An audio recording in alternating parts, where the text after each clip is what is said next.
Truly, truly, I say to you, a servant is not greater than his master, nor is a messenger greater than the one who sent him. If you know these things, blessed are you if you do them. And now I skip to verse 31. When he, Judas, had gone out, Jesus said, "Now is the Son of Man glorified, and God is glorified in him. If God is glorified in him, God will also glorify him in himself and glorify him at once. Little children, yet a little while I am with you. You will seek me, and just as I said to the Jews, so now I also say to you, where I am going, you cannot come. A new commandment I give to you, that you love one another, just as I have loved you. You also are to love one another. By this, all people will know that you are my disciples, if you have love for one another." Simon Peter said to him, "Lord, where are you going?" Jesus answered him, "Where I am going, you cannot follow me now, but you will follow afterward." Peter said to him, "Lord, why can I not follow you now? I will lay down my life for you." Jesus answered, "Will you lay down your life for me? Truly, truly, I say to you, the rooster will not crow till you have denied me 3 times. In the name of Jesus, amen.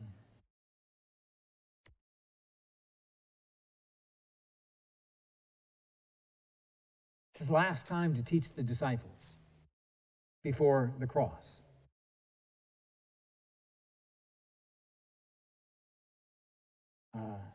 Talking earlier, this is the last week of high school. Last classes, last test, last stuff. You got to make sure you get it all in. Even in preschool. Cindy LaFontaine was saying, all right, we're to the letter Z. That's good, because next week is the last week of preschool. If you don't get to Z, you're in trouble. They've covered it all. And Jesus has this night to teach his disciples.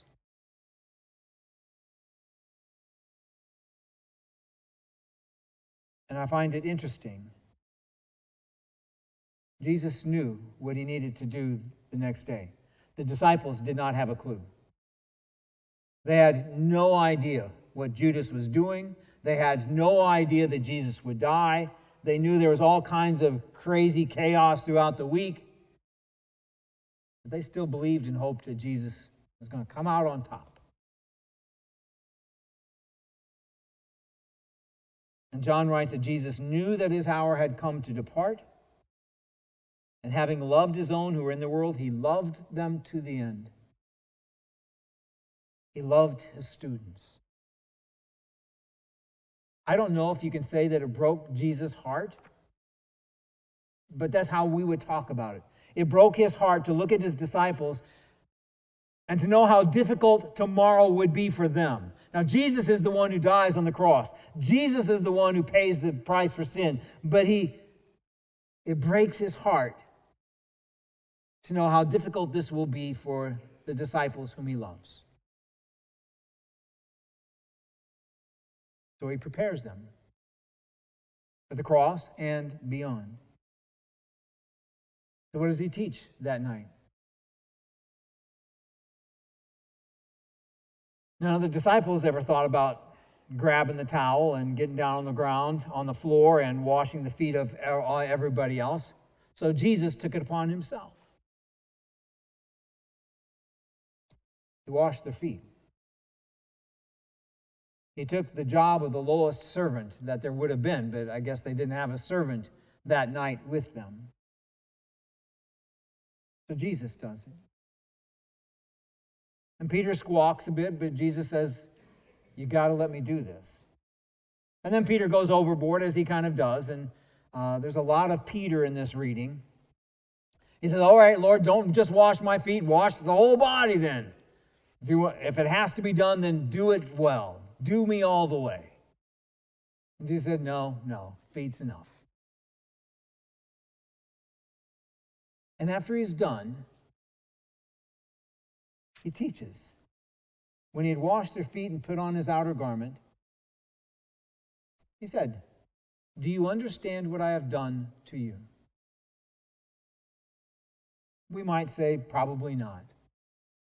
But he explains. He says, you call me rabbi, you call me Lord, you call me your master. And the master should never wash anyone's feet.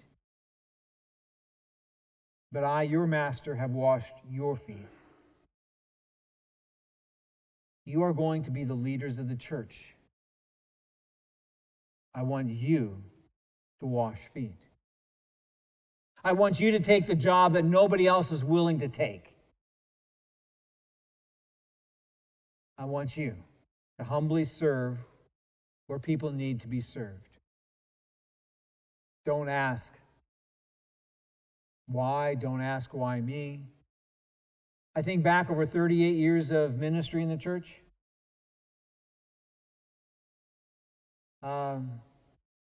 Were there ever tasks that I did that I didn't want to do? There was one that was a freezer in the storage room of our fellowship hall, and somehow it had gotten unplugged.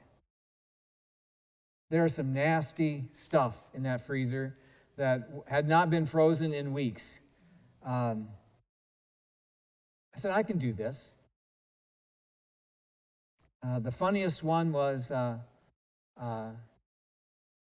a couple that I came to give communion to in their home, and they were talking about she needed to shave him. And she wasn't feeling good or something, I don't know what. I said, well, I can take a stab at that. So I shaved Rich Silky once, and I don't think I cut him at all.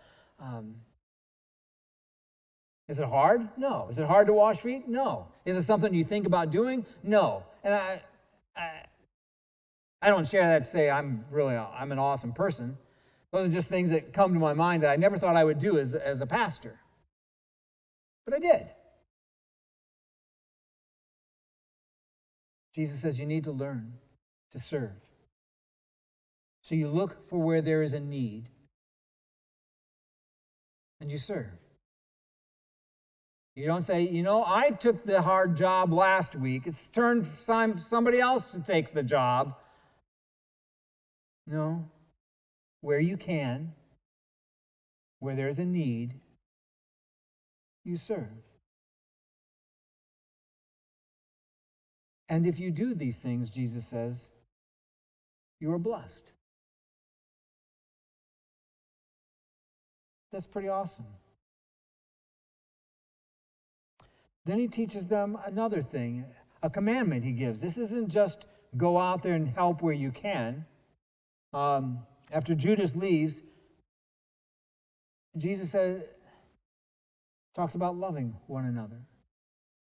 And it's interesting, always in the forefront of Jesus' mind is this whole thing of he's got to die tomorrow.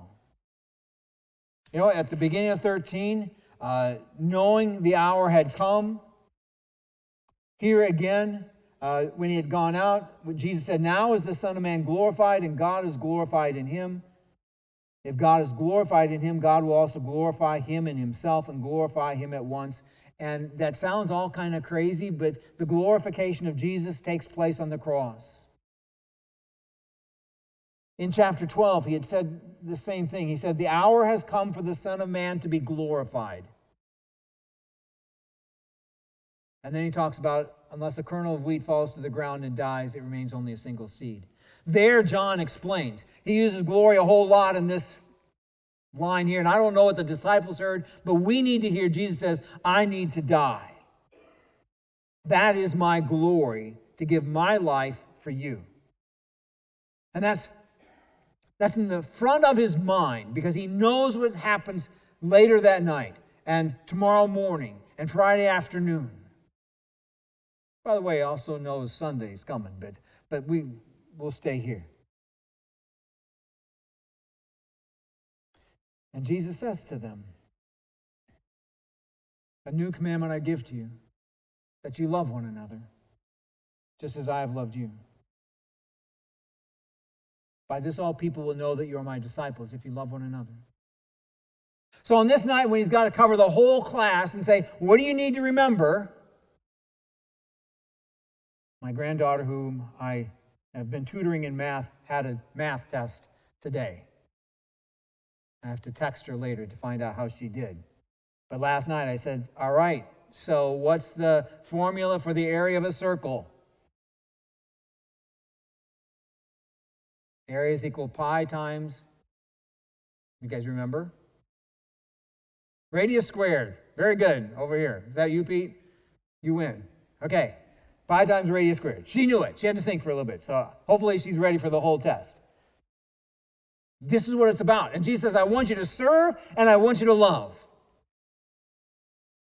Man. I can handle tests like that, right? All you got to remember is serve and love. Serve. Now, doing it is not so easy, but to remember it is pretty simple. Two things. Serve one another where you can. Love everyone that you interact with. That's how the world will know that you're Christian. They will know we are Christians by our love. To love and to serve. There's also another lesson in this. And it's in Peter. Peter teaches us many lessons of how not to do the faith. Right? He does it over and over again. Sometimes he gets it right and he teaches us about the faith. So if you go back through this whole reading, where do we have Peter? First off, it comes that Jesus says, I need to wash your feet, Peter. And Peter says, nope, I'm not going to let you wash my feet. I'll wash yours, but I won't let you wash mine. And then he goes overboard. And when Jesus says, I have to go, and where I go, you cannot follow. Peter said, I can follow you anywhere, Jesus. I'll lay down my life for you. And Jesus asked, will you? Peter, before the rooster crows tonight, you're going to deny that you even know me 3 times. What's the lesson? I think it's what we talked about at the very beginning. We need to lean on Jesus. He doesn't lean on us. I need him. You need him. And you don't need to boss Jesus around, and you don't need to tell him what needs to happen, and you don't need to tell him what he needs to do. You just need to listen and to whatever he says. You want to wash my feet, Jesus? Wash them. You want me to wash feet? I'll wash feet. You say it, Jesus. If you tell me to jump, I'll ask you how high, whatever it is. But we find ourselves in that whole mindset of we don't lean on Jesus. We lean on ourselves. I've talked to probably hundreds, thousands of people. Why don't you worship? I still have my faith in my heart. I don't need to worship to believe. I don't believe that for a second. Well, you don't need to worship to believe, but if that's your attitude with Jesus, then something's wrong. I owe him my life. I lean on him. I come here because here I can hear his word. I can hear him speak to me. I can be fed by him. No, I really don't need that for myself. I'm fine. No, I'm not fine. Peter wasn't fine. He needed to lean on Jesus. He needed to stop thinking that somehow Peter was the strong one. He wasn't. Neither are you or I. We need Jesus. Serve, love, lean. Thank God there's one more lesson in this. It's grace. Jesus didn't yell at Peter with the foot washing thing. He said, Peter, take your sandals off. If you want to be a part of my band, if you want to be a part of me, you're going to let me wash your feet. And he did. And Jesus doesn't really respond to Peter here. He lets him find out on his own that he's not so strong. You'll deny 3 times knowing me, Peter. No, I won't. I'll stand up for you. It's Peter whom Jesus made to be one of the leaders of the church. That's grace. Jesus didn't look down upon Peter because he got it wrong, because he thought he was strong, because whatever he said, all the crazy things that he did or said, he didn't look down on him. He just needed Peter to learn lessons of life. God doesn't get mad at you when you sin. He kind of feels sorry for you and me. But he uses those moments, and sometimes he lets us fall flat on our face, right? That third time when Peter had denied knowing Jesus and he heard that rooster crow, Jesus let him fall flat on his face. Luke says he went out and he wept bitterly.